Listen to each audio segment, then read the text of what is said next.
Onion pakodi చేసేద్దాం వచ్చేయండి. అది కూడా గోధుమ పిండితో, మైదాతో కాదు, శనగపిండితో కాదు. సో ఏంది నిజమేనా అని అనుకుంటున్నారా? సో వీడియోలోకెళ్ళే ముందు మన ఛానల్ ఏమైనా ఫస్ట్ టైం చూసినట్లయితే make sure to subscribe. So first అయితే గోధుమ పిండిలో సాల్ట్ వేసేసి మంచిగా మిక్స్ చేసుకోండి. దాంట్లోనే సన్నగా కట్ చేసిన ఆనియన్స్ కూడా వేసి మంచిగా కలుపుకోండి. దాంట్లోనే పచ్చిమిర్చి కూడా వేసి కలుపుకోండి. ఇక కొంచెం కొంచెంగా వాటర్ పోస్తూ మంచిగా మనకి ఆ పకోడీ వేసినప్పుడు ఎట్లయితే వస్తుందో అట్లా వచ్చేలాగా ఆ మిశ్రమాన్ని అంతా కలిపి పక్కన పెట్టుకోండి.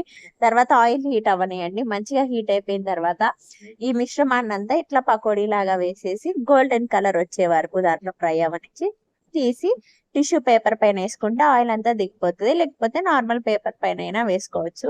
నాకైతే పకోడీ ఫేవరెట్ ఫుడ్ అన్నమాట. కానీ తినడం మానేశాను. చాలా రోజుల తర్వాత అయితే మా మమ్మీ చేసిన గోధుమ పిండి పకోడీ అయితే తిన్నాను. టేస్ట్ అయితే చాలా బాగుంది. మస్ట్ ట్రై అని చెప్పు చాలా మందికి. ఒకసారి అయితే హెల్తీ కదా గోధుమ పిండి. ఒకసారి అయితే గోధుమ పిండితో ట్రై చేసి ఎట్లనో నాకు కామెంట్ చేయండి.